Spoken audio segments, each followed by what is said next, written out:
I'd just gotten out of the shower, still wrapped in my old lavender robe, the hem a little damp where it brushed the tile. My hair clung to the nape of my neck. The house was quiet, but not the usual peaceful kind, more like the kind of quiet that made your skin prick. I remember reaching for my phone, just to text David a reminder. Don't forget the insurance papers are due.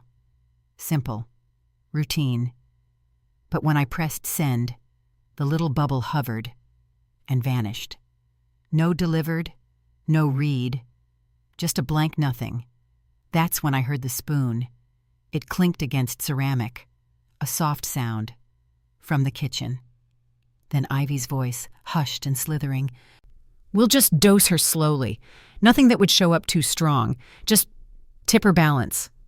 I didn't move, didn't even breathe. David mumbled something I couldn't catch. Then Ivy again, firmer this time. It's safer than waiting for her to fall on her own. We're running out of time. My thumb hovered over the phone. I didn't know what to do. Run? Confront?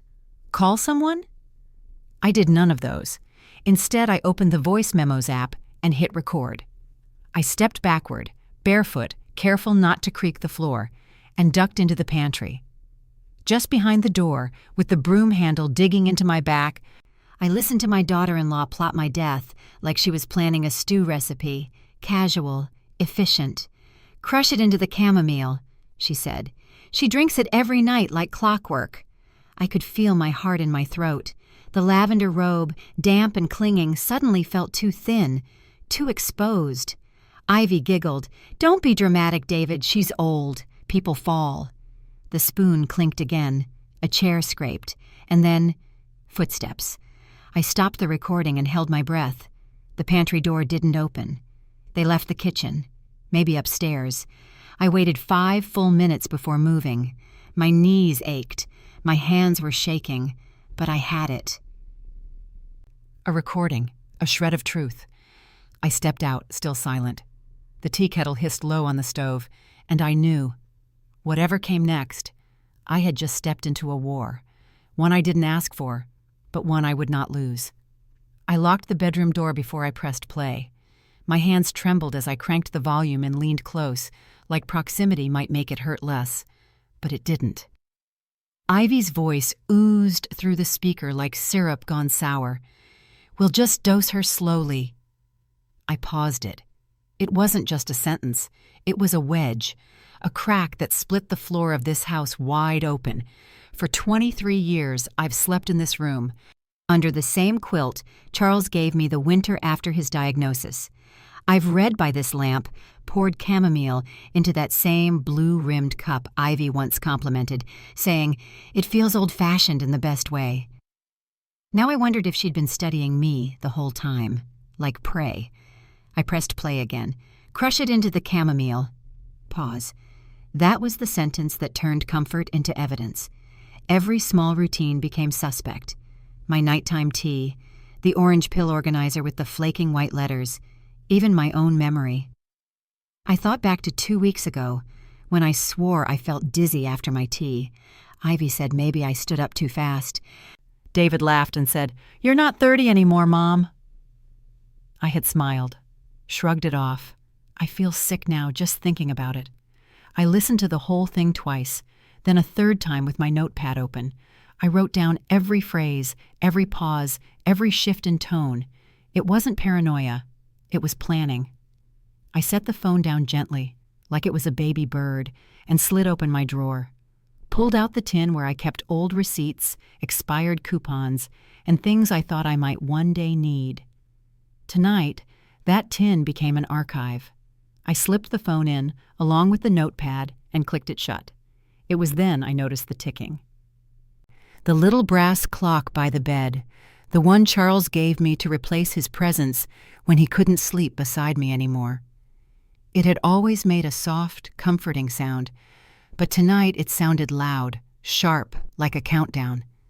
I turned it toward the wall, and for the first time in my own house, I felt like a stranger under siege. I didn't sleep, not really. I drifted for maybe an hour, blanket pulled up to my chin, eyes on the ceiling fan turning slow in the dark. The sentence kept echoing, "Crush it into the chamomile." It looped in my mind like a hymn turned rotten. By 5, I was out of bed. I made tea, no chamomile this time. Just plain ginger, sealed fresh from the box. And I sat at the kitchen table with the same notepad from last night, listening again. I wrote every word out, second by second, marking the pauses, the sighs, even the rattle of the spoon. I wanted it preserved in ink, not just in electrons. At 0:17, Ivy says, "It's safer than waiting for her to fall on her own." At 0:34, she laughs. A soft, cruel little laugh I'll never unhear. And at 0:43, David's voice finally cuts in. "You sure it won't trace?" I paused there. So he wasn't just listening. He was involved, maybe reluctantly, maybe not. But that was complicity. That was my own son. I set the notepad down and went to the hall drawer, pulled out the plastic tub with my medications. Nothing dramatic, just blood pressure, cholesterol, some supplements. But as I picked up each bottle, I looked at it differently. The labels looked the same, but one cap had faint sticker residue on the edge, like something had been peeled off. Another bottle, the calcium, was a brand I didn't remember buying.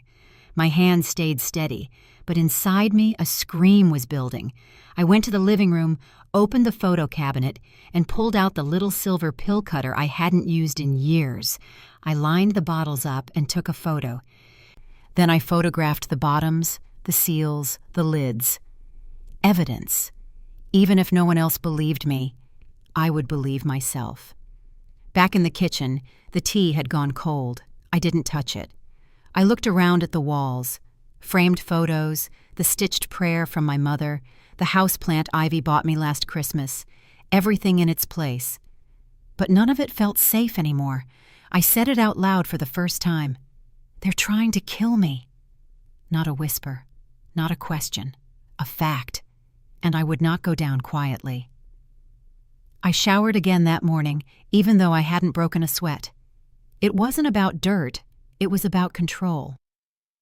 When the water hit my skin, I imagined it rinsing away the fear, the confusion, the heat rising behind my eyes. I dried off slowly, brushed my hair into something tidy, and chose my clothes like I was preparing for battle. A soft blue cardigan. Charles used to call it my anchor sweater. Said I looked peaceful in it, like the kind of woman you'd trust with the truth. I needed that energy today. I sat back down at my desk and pulled out the little white USB stick I'd gotten in a conference swag bag years ago. It still worked. I copied the audio file over and renamed it Lemon Shortbread Recipe. Then I opened my jewelry box. Nestled the USB next to my wedding ring, still resting in its little velvet slit. I hadn't worn it since the funeral. I paused a moment, fingers brushing over the cool metal, before I closed the lid. It felt like tucking my heart beside a weapon. Both necessary, both sacred. I made a list. 3 people.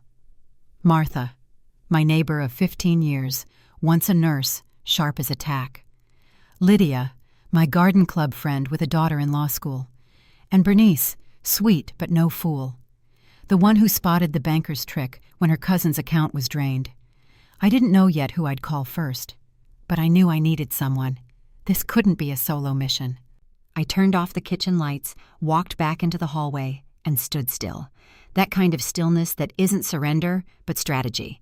I wasn't going to scream or accuse or collapse. I was going to move like a woman who'd been underestimated for far too long.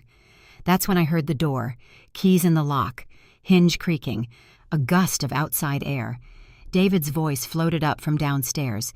"Mom, you home?" I didn't answer. I stood still in the hallway, hand lightly resting on the banister. Stillness, I thought again. Stillness can be armor. He lingered downstairs longer than he usually does when he just pops in.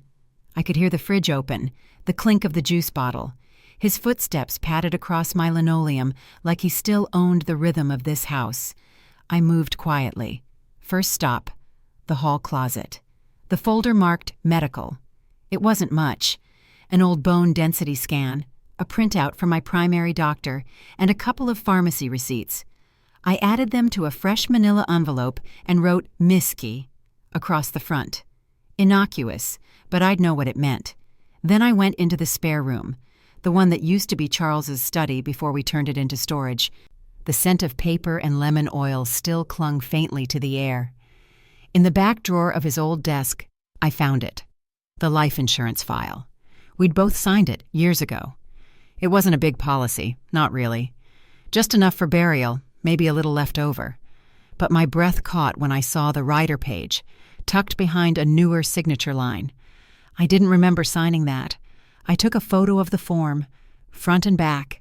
Downstairs, I heard the microwave beep. David was heating something up, like this was any other visit. I kept moving.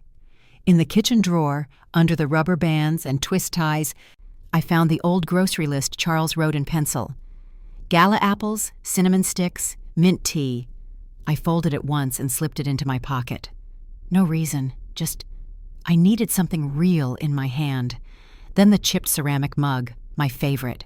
Navy blue with a white swirl, like a little galaxy. Ivy dropped it once, years ago, but I glued it back. She joked, "You should have just thrown it away." Now I couldn't stop thinking about that. In the quiet, I could hear the old clock ticking in the living room. The rhythm was familiar, but it felt louder today, more urgent. David's voice floated up the stairs. "Hey, you want lunch?" "I brought sandwiches." I walked to the top of the stairs and looked down, but I didn't let him see my face. "I've already eaten," I said. Then I turned and walked away. I told David I needed a walk. He smiled like that was good. Normal. "Get your steps in, Mom," he said, unwrapping his sandwich. I nodded, slipped on my shoes, and stepped out into the sunlight like I wasn't walking away from a murder plot. The wind had picked up, crisp, dry. I took the long route, past the maple trees that hadn't quite turned yet. My legs were moving on instinct, but my mind felt like it was treading water. Every step reminded me that I couldn't do this alone. That's when I thought of Alma. She'd been the head pharmacist at Wilton's Drugs for over a decade, quiet, precise, and no nonsense. I trusted her with my prescriptions. Today, I needed to trust her with something more. The bell jingled when I pushed the door open. The smell of rubbing alcohol and hand lotion met me like an old coat. Alma looked up from behind the counter, her readers perched on the end of her nose.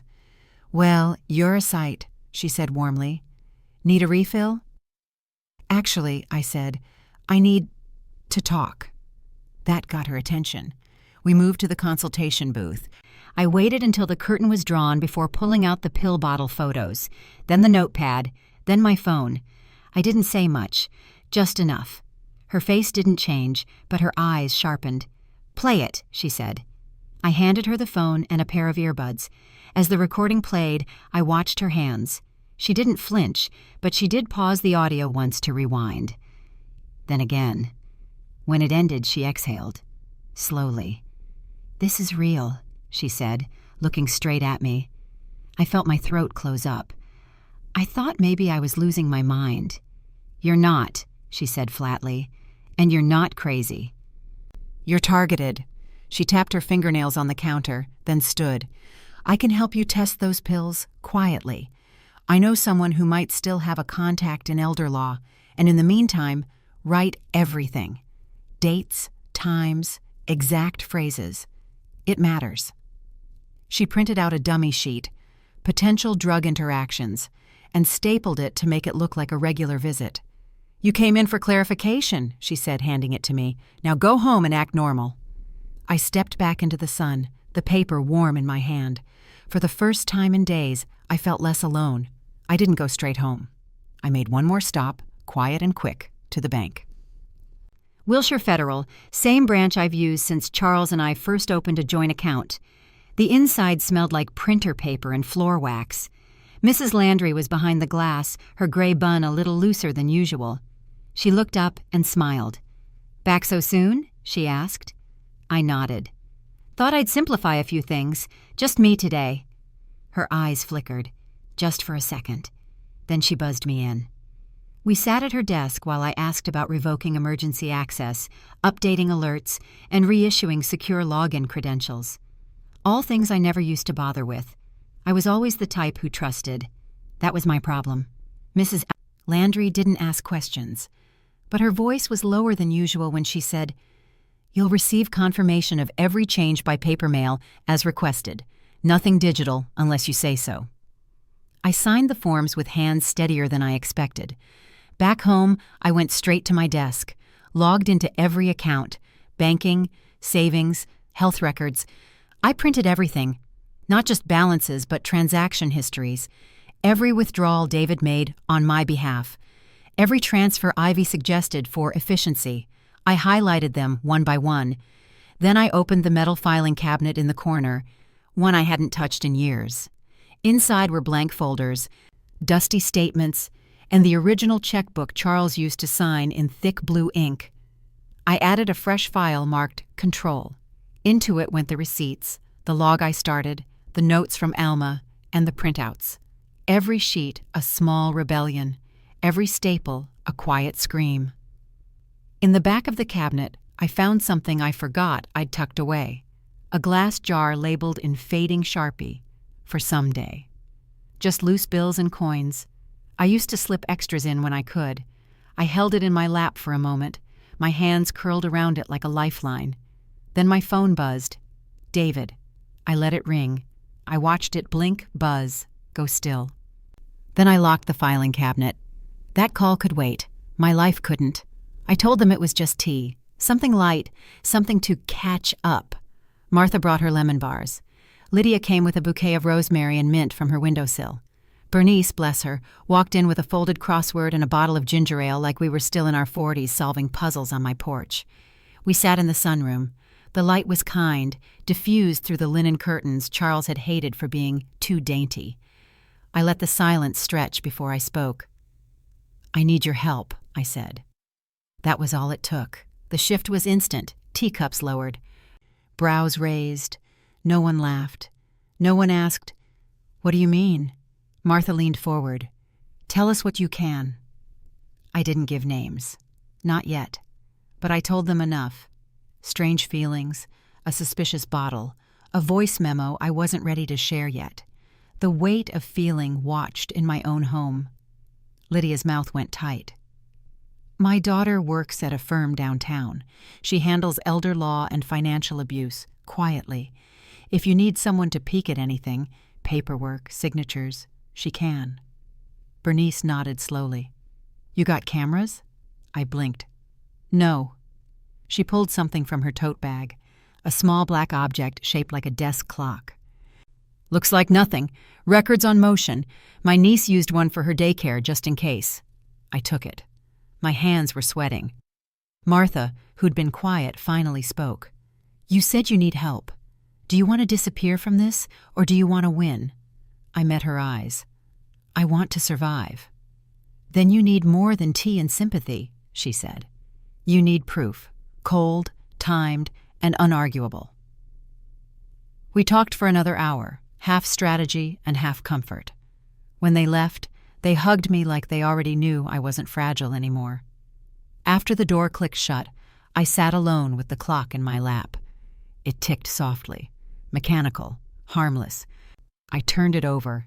Tiny lens, hard to see. A watcher.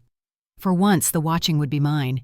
It took me over an hour to clean the credenza, not because it needed it, really, but because I needed the ritual. Dusting off the surface, straightening the stack of photo albums, shifting the little ceramic cat I've had since I was 7, making space. When I was finished, I placed the new clock right in the center. Not tucked into a corner, not hiding, just there. Ordinary. It looked like any old clock. Dark face, silver rim, soft tick. But I knew better. I angled it just right, facing the kitchen, with a clear view of the pill organizer on the counter and the chair Ivy always sank into when she came over to check on me. I'd tested the frame using my phone, propping it up in the exact same spot. I knew what it would catch, and more importantly, what it wouldn't miss. I sat in the armchair across from it and breathed. This room used to be where Charles and I read the paper on Sunday mornings. He'd make coffee. I'd do the crossword. Now it was a stage, a set, a trap with velvet curtains and lace doilies. I pulled out the user manual again just to be sure. The camera was motion activated. It recorded in HD.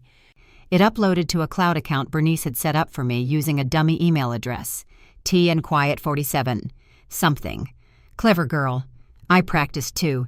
Sat at the table, opened a fake pill bottle, pretended to fumble, counted to 5, poured tea. Stirred with the little silver spoon Ivy once called Grandma Core. I spoke out loud, not loud enough to trigger the mic, just enough to practice my face. Soft, confused, tired. The role they'd cast me in. I stood behind the counter and looked straight into the lens. Not angry, not scared, just present. Then I walked back to the armchair, sat down again, and stared at the clock, tick, tick, tick.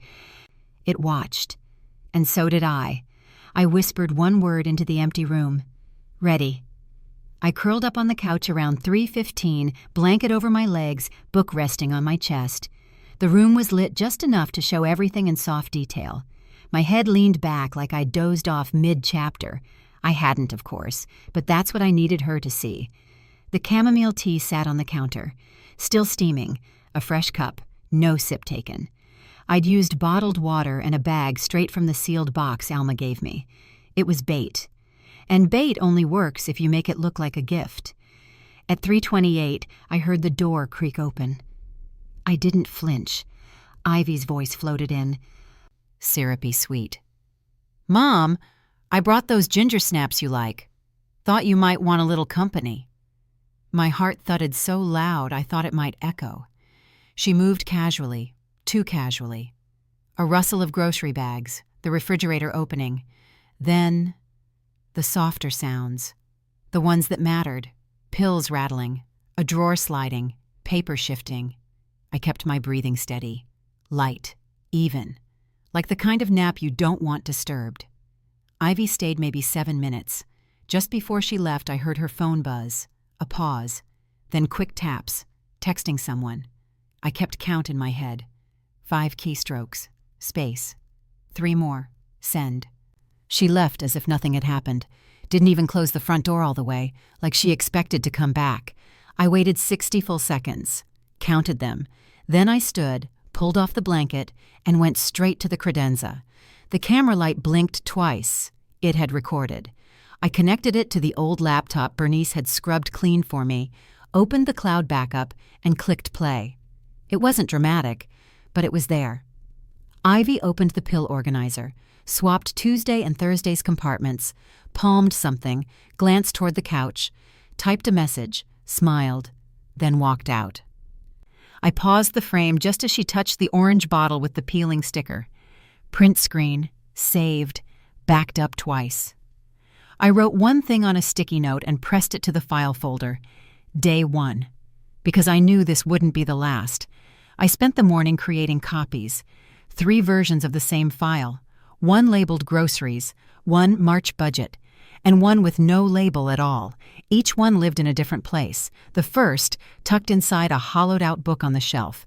An old hardcover with a cracked spine that no one had opened since dial-up internet. The second, slipped between photo pages in the family album from our trip to Monterey.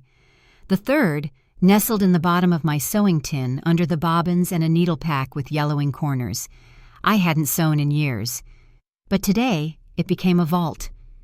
At 11:42, the clock blinked again. Motion detected. Ivy. She let herself in with the spare key I hadn't yet retrieved. Her excuse was a water bill. Just dropping it off. But she lingered near the drawer. Her fingers hovered. Didn't touch, but hovered. Like a vulture waiting for something to soften. She left in under 2 minutes. The footage was brief, but it mattered. It showed interest. And interest is intent, if you capture it just right. I backed it up, added it to the folder, wrote the timestamp.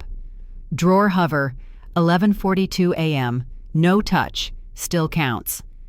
By noon, I'd organized everything. Notes, photos, audio, video. A full system. I even printed a table of contents, slipped it into a plastic sleeve, and tucked it in front of the folder labeled Control. I sat on the edge of my bed and stared at the mess of evidence across the comforter. It reminded me of knitting. My mother taught me that when I was 8. One loop at a time.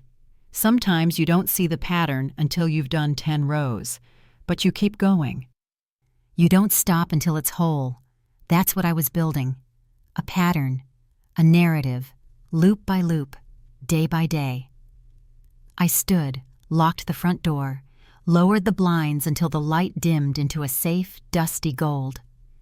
Then I whispered the thing Charles used to say when the IRS tried to audit him over a clerical error. Document everything. Emotion is temporary. Proof is forever. He'd meant taxes. I meant war. The house at night has its own voice, the hum of the fridge, the soft whine of the floorboards as they settle, and now the subtle tick of a clock that doesn't just tell time, it tells truth. I sat at my desk, lights dimmed, and opened both files, the pantry audio from the day I pressed record and the nanny cam video from Ivy's last visit. I played them in tandem, not for drama, for details. At 0:34, Ivy laughed in the recording. On the footage, days later, her eyes flicked toward the pill drawer in the exact same rhythm. At 0:43, David asked, "You sure it won't trace?" And I paused. Because even now, knowing everything, I still wanted to believe my son didn't mean it. That maybe he said it in fear or guilt, not strategy, but silence is a choice too. I leaned back and closed my eyes. Ivy used to bring me tea on Thursdays. Said it helped her anxiety to do something nurturing. She'd sit on the couch, legs curled under her, and ask me about my books. David would smile and say, "You two are becoming besties." Was that the plan even then? I opened the bottom drawer of my desk and pulled out the little silver locket Charles gave me on our 30th anniversary. It had been empty since he passed. Just a symbol I couldn't quite let go of. Tonight, I slid a micro SD card into it. The whole week's backup, tucked into the place where his photo used to be. Love in the past, survival in the present. I locked the locket, pressed it closed until I heard the click. Wore it around my neck. Not for fashion, but for insurance. Outside, the wind shifted the curtains slightly. I stood and looked out the window just as a car crept down the street. Dark gray, headlights off, slow. David's car. He didn't stop, didn't honk, just rolled past the house like he didn't live here once, like he didn't know the woman behind the curtains was watching him, this time with open eyes. I didn't blink. I just whispered, "I'm still here," and turned the blinds shut. He showed up at 9:03 with flowers. A cheap grocery store bouquet, sunflowers, all's a few drooping daisies, but his smile was bright like we were still playing house, like last night he hadn't driven past my window in silence. "Morning, Mom," David said, kissing my cheek too quickly. "Brought breakfast." He set down a paper bag that smelled like egg and plastic cheese. I watched him unpack it, each movement practiced, polite, friendly, dangerous. I matched his rhythm, smiled, thanked him, put the flowers in water like it was any other Thursday. The vase was a chipped one Ivy bought me for Mother's Day 3 years ago. I always kept it at the back of the cupboard. Today, I brought it front and center. He sat at the table and sipped orange juice. "You look good," he said. "Sleeping okay?" I nodded. "Like a rock." He laughed too loud. "That's great. Ivy was just saying, maybe we should get you in for a checkup soon, just to be sure everything's balanced." Balanced. I stirred the sugar into his tea. Chamomile, of course. "I've always liked this one," I said, setting it down. "Tastes like peace." He looked at me for half a beat too long, then smiled. We talked about nothing. The weather, a neighbor's dog. He asked about the garden club. I told him the rosemary was thriving and that Bernice sends her love. He flinched at Bernice's name, just slightly. Then, casual as breath, he picked up my pill organizer from the counter, turned it in his hand. "You're taking your meds, right?" My hands were dry. Still. I wiped the counter with a dish towel, slow and easy. "I never forget anything important," I said. He froze just a moment, then laughed again, softer this time. "Good," he said. "That's good." We finished breakfast with nothing more said. He didn't push. I didn't accuse. But as I rinsed the mugs, I could feel his eyes on my back, watching for cracks, for signs, and I gave him none. Because I'd already learned something he hadn't. Silence doesn't mean surrender, it means strategy. I wore my gray slacks and the navy blouse with the pearl buttons, the ones Charles used to call courtroom clothes, even though I never stepped foot in one, not until now. I carried only what mattered. No purse, just a leather folder pressed flat against my ribs. Inside, 2 labeled USBs, 1 printed transcript, and a single page of bullet points in my own handwriting. The law office sat on the 5th floor of a medical building. No sign, just a last name on the directory. Chu. The waiting room was small, no music, just the soft hum of a ceiling vent and the faint smell of lemon floor cleaner. Elena Chu was younger than I expected. Early 40s maybe. Hair pulled back, dark blazer, no wedding ring. When she shook my hand, she didn't smile, but her grip was firm, steady. That calmed me more than kindness would have. "Take your time," she said. "You're not here to impress me."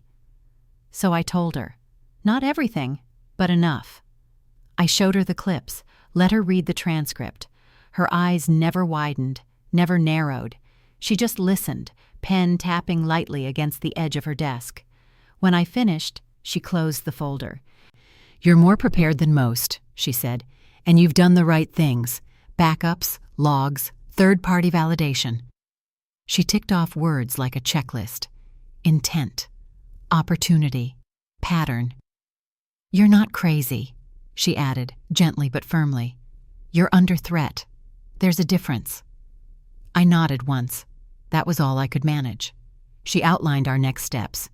A protective document order, quiet consultation with law enforcement, early groundwork in case a reversal of power of attorney became necessary, though I hadn't handed over anything yet. "Stay quiet, act normal, record everything," she said. And then, as I stood to leave, she paused. "Fear is only useful if it keeps you alert," she said. "Don't let it make you small." Outside, the wind had picked up.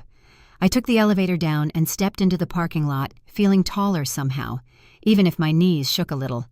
I held the leather folder close, not as a burden, as armor. The precinct smelled like coffee and printer toner.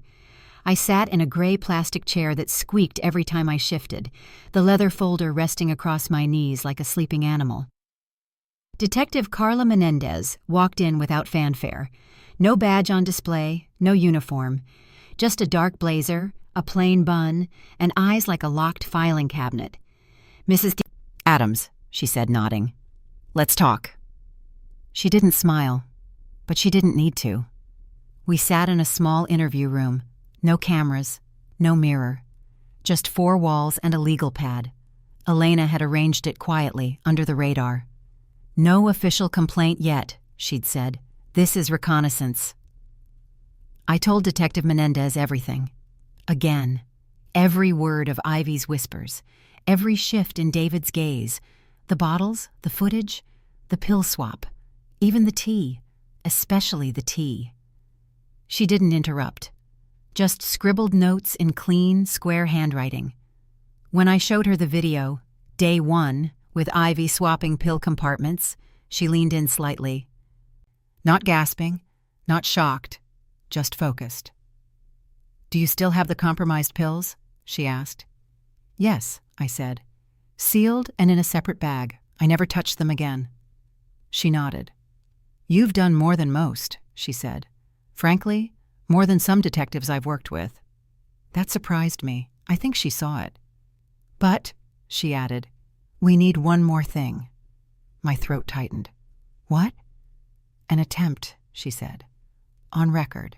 In full, no ambiguity, a clear act." I nodded slowly.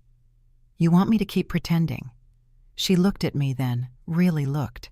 Not at my age or my clothes or my file. At me. "I want you to stay safe while we make a case solid enough to hold in court. You've done everything right. But intent is slippery. We need the strike, not just the shadow." I exhaled. "Okay." She reached into her coat and handed me a small sealed evidence bag. Inside was a placebo pill bottle, identical to mine, but filled with harmless blanks. Swap it in, same cabinet, same routine. Then she handed me a card. No name, no rank, just a number. Text this when you've got it. I took both and stood. Her voice followed me to the door. Don't let them know we're coming. I opened the bag with gloves on. The placebo pills looked identical, same size, same pale coating, even the same faint medicinal smell. Detective Menendez had said they wouldn't raise suspicion, but my hands still shook as I poured them into my organizer. Monday through Friday, morning and night, each little lid clicked shut like the snap of a mousetrap. I wiped everything down, put the gloves in a Ziploc. Then I sat back in the kitchen chair, breathing like I'd just run a marathon inside a locked room. Everything was set. I left the camera running, checked the cloud connection, double-checked the motion settings. Then I left the house. Martha had offered her guest room, no questions asked. Come and go as you please, she said, pressing a key into my hand, but lock the deadbolt. I spent the night there, didn't sleep much, just stared at the ceiling fan and counted the seconds between its soft clicks. The next morning I returned, opened the curtains, made toast, watered the mint by the window, act normal. Normal meant vulnerable. Normal meant visible. I kept the ceramic angel figurine on the kitchen counter, the one David gave me when he was 8. For protection, he'd said, his little hands barely big enough to wrap around the base. I didn't believe in angels anymore, but I believed in symbols. At 11:06 a.m., Ivy texted, "Swinging by tomorrow? Need anything from Trader Joe's?" I stared at the screen. My thumb hovered. Then I typed, "Doors open. I'll be home." She replied with a heart emoji. I stared at that little pink symbol pulsing on the screen and felt absolutely nothing. I spent the rest of the day baking banana bread I wouldn't eat, rearranging books I'd already alphabetized, checking my reflection for cracks. Everything had to be seamless. Everything had to say, "I don't suspect a thing." I slept at Martha's again. Tomorrow was the strike. The moment Detective Menendez said we needed. I baited the trap. Now I had to sit still and wait for the teeth. I woke before dawn. No alarm. Just that kind of waking where your body already knows what day it is before your mind catches up. I dressed simply. Soft gray sweater, dark slacks. The kind of outfit that said comfortable but not prepared. I opened every curtain in the kitchen. Let the light in. Shifted the clock camera by a half-inch. Checked the red recording light. On. The pill organizer sat exactly where it always did. I double-checked the placebo pills. Each slot sealed tight. The orange bottle beside it said calcium plus D, but inside were blanks Detective Menendez provided. I placed one teacup on the counter. No liquid, just stage dressing. Then I sat in the armchair and waited. She came at 10:21. Ivy's knock was light. She didn't wait for me to answer, just let herself in, her voice chirping through the house like a radio tuned to false cheer. Hi, it's me. I brought arugula and those fig crackers you love." I stayed in the chair, eyes half closed, body still. Blanket over my legs, heart hammering. She walked into the kitchen, put the groceries away, hummed a little, then the rattle. She opened the pill box. I could hear her nails tapping the lids, could almost see her glancing over her shoulder, though I never moved, never blinked. The sound of plastic twisting. One bottle opening, another closing. Then silence. Then the faint buzz of her phone. Taps. A pause. Tap, tap, tap. Send. She lingered for another minute. Made small talk to the air. "You should really let me organize these better for you," she said, as if I weren't 3 feet away. I didn't answer. Eventually, she left. The door clicked softly shut. I waited. 1 full minute. Then I stood, hands trembling, but steady enough to do what needed doing. I walked straight to the credenza, extracted the memory card from the clock, and uploaded it to the cloud folder marked Asset 3. Then I picked up my phone. opened the text thread with the detective, typed 2 words, "She came," and sent it. They came just after noon. 2 plain sedans pulled up to the curb. No lights, no uniforms, just careful, quiet authority. Detective Menendez led the way. Her jacket was zipped, her face unreadable. She knocked once. I opened the door and stepped aside. "Everything's as you left it," I said. She nodded. "Let's keep it that way." They moved like clockwork. Latex gloves snapped into place. Evidence bags unrolled. The house filled with the gentle sounds of control.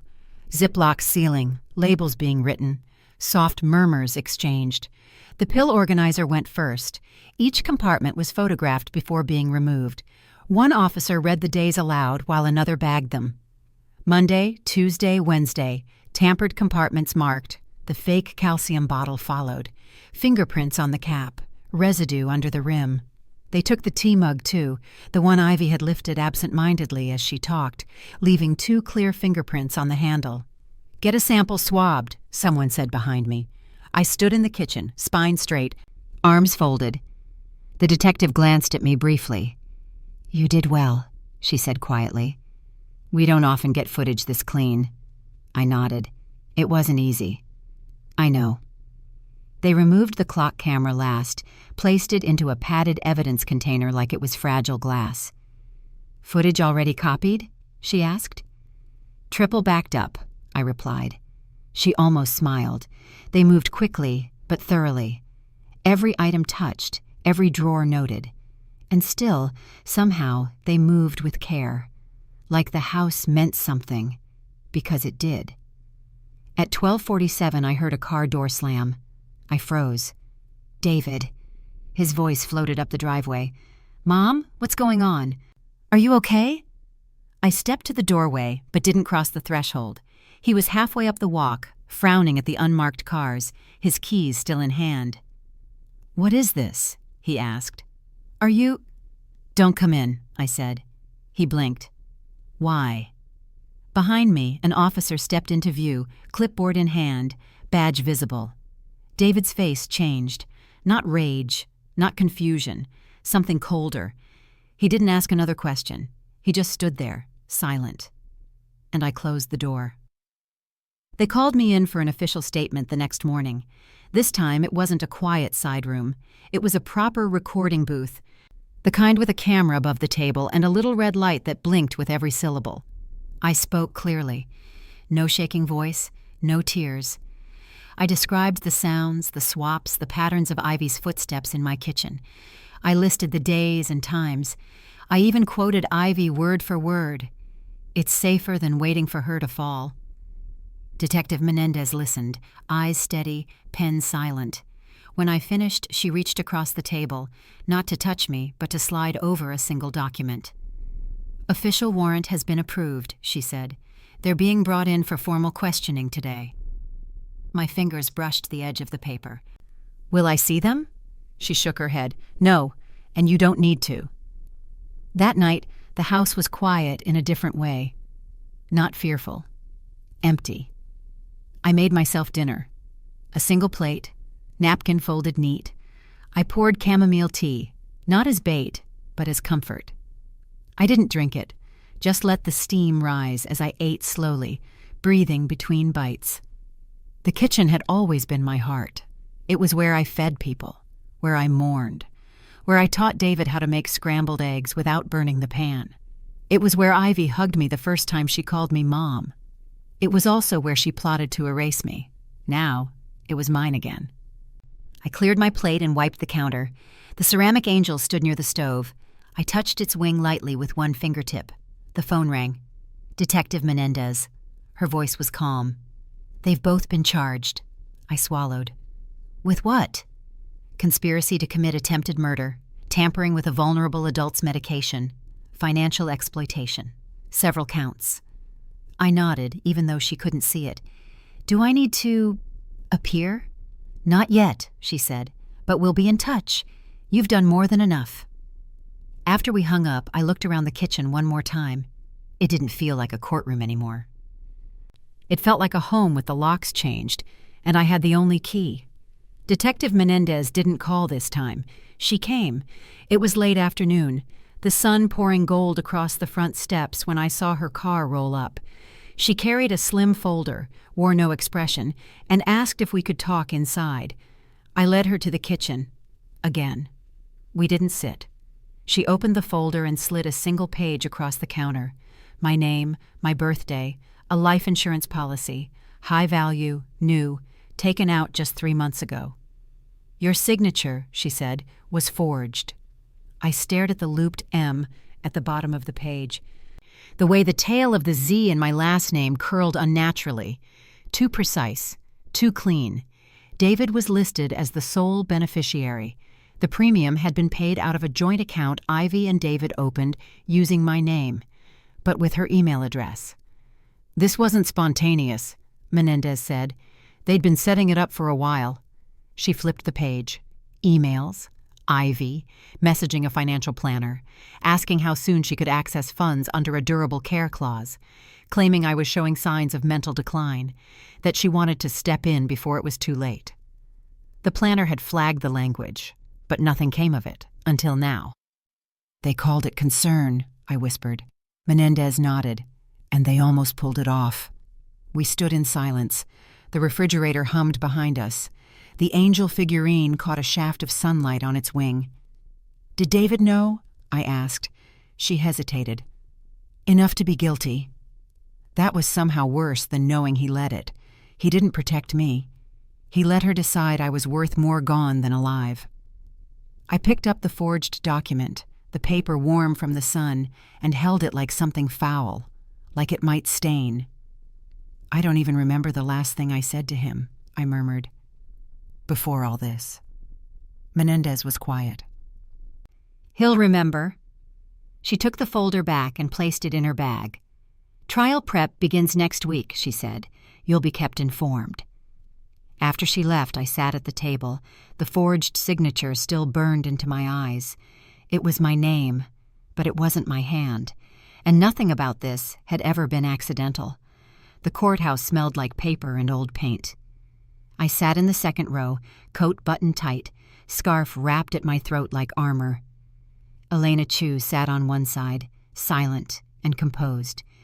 Detective Menendez stood near the back wall, her arms folded, eyes scanning the room like she was still collecting evidence. Ivy walked in first. Hair curled, blouse crisp, pearls. She clutched a tissue before the judge even took the bench, already blinking rapidly, as if preempting sympathy.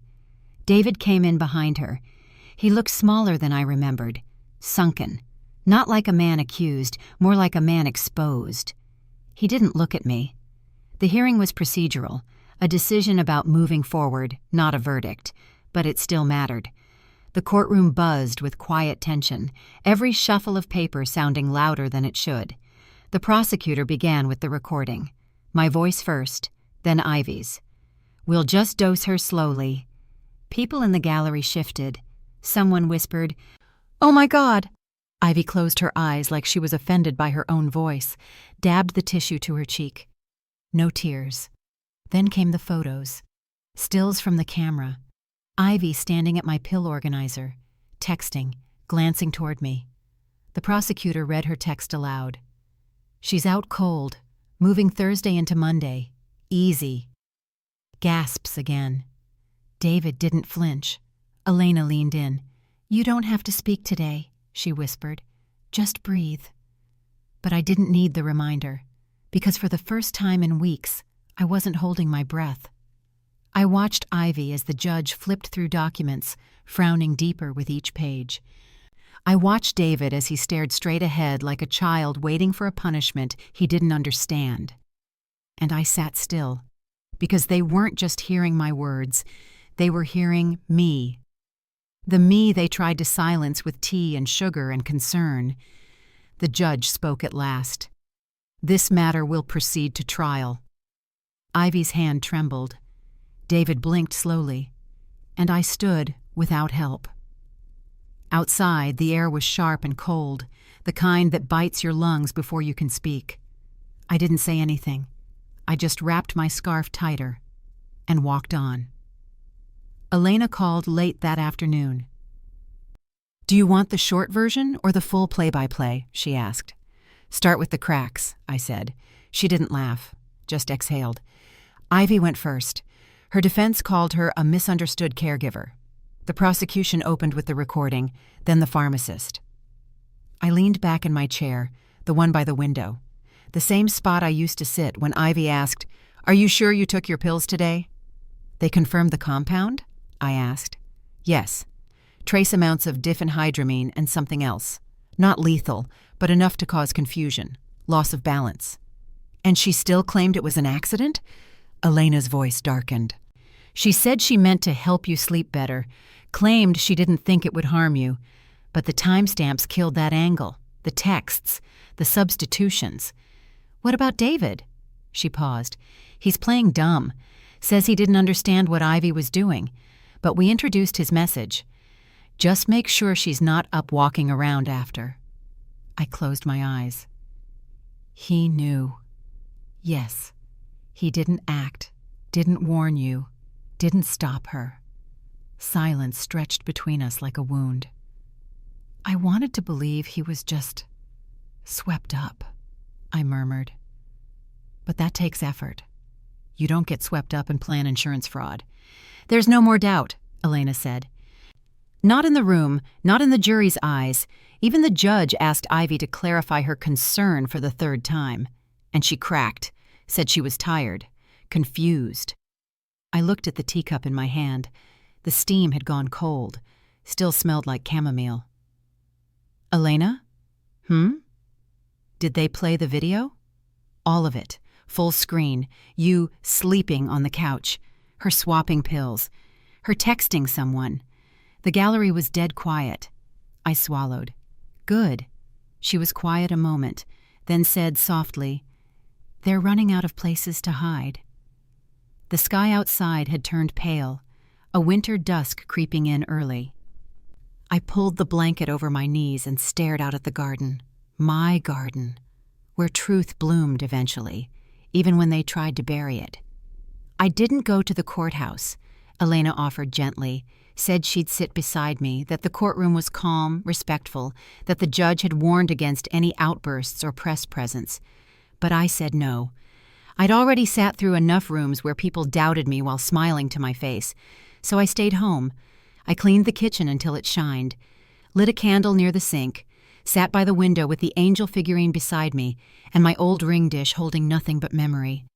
The clock ticked. I didn't check the time. When the phone finally rang, I answered before the second ring. "It's done," Elena said. I held my breath, not from suspense, but because I needed that one moment to myself, untouched. "Guilty?" I asked, even though I already knew. "On all counts," she said. "Attempted murder, conspiracy, financial exploitation, fraud." I let out a sound. Not quite a sigh, not quite a sob. She waited. "Thank you," I said. "They'll be sentenced next month. You don't have to attend, but you can give a statement." "I will," I replied. "I already wrote it." We talked logistics, technical things. Her voice softened near the end. "You did everything right," she said. After we hung up, I didn't cry. I sat very still in my chair, watching the last light stretch across the lawn like gold thread. The house was silent, but not hollow. Not anymore. Justice doesn't feel like triumph. It feels like breath, like weight leaving your chest after living with it so long you forgot how light you used to be. I stood, picked up the angel, dusted the little ceramic wings. Then I walked to the front window, the one David used to tap on when he was late for curfew, and looked out across the street. No cars, no watchers, no footsteps. Just sky and branches and the faint rustle of wind. I whispered it to the glass, to myself, to whatever still listened. It's over. And maybe it was. But I knew. Some echoes don't fade. They just fall quiet. The new clock arrived in a brown paper box. Not a camera, not anything hidden. Just a round, cream-colored clock with quiet hands and no second tick. I set it on the kitchen wall where the old one had been. And right beneath it, I hung the sun catcher Martha gave me. When the sun hits just right, it spills little rivers of blue and green across the counter. Some mornings, I just stand there watching them ripple over the flour jar and tile like stained glass in motion. I started planting again. The rosemary bounced back fast. Basil a little slower. I even bought a tiny rose bush and dared it to thrive. Martha came by with lemon bread. Lydia brought tea that didn't need testing. Bernice wore a scarf with sunflowers on it and said, "Now this feels like a real kitchen again." We laughed. We laughed in that loud, shameless way women do when they've seen the worst and made it out anyway. But not everything went quiet. Sometimes I still check the locks twice before bed. Sometimes I wake and think I hear Ivy's laugh in the hallway, soft and sing-song. Sometimes I flinch when my phone buzzes and the name hasn't saved, but the fear doesn't drive anymore. It rides in the back seat now. I've resumed my life, not as it was, but as it is. Wiser, slower, still mine. There are moments I forget what almost happened, and others when I remember every second in perfect clarity. Both are true. Today I opened the windows wide, let the breeze in, set the old teacup, the one Ivy gave me and I never used again, on the windowsill. The sun caught the suncatcher just right. Color spilled over the cup.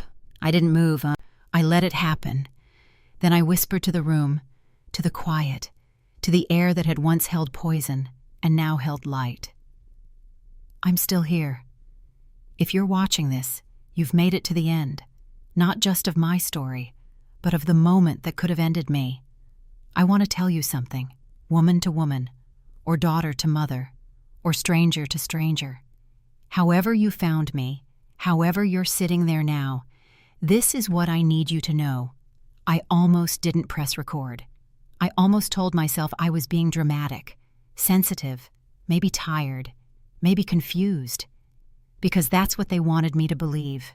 When Ivy said, "Let's overdose her," I could have made 1,000 excuses. She didn't mean it. I heard it wrong. David would never. But I didn't. I hit record, and I stayed quiet long enough to catch the truth.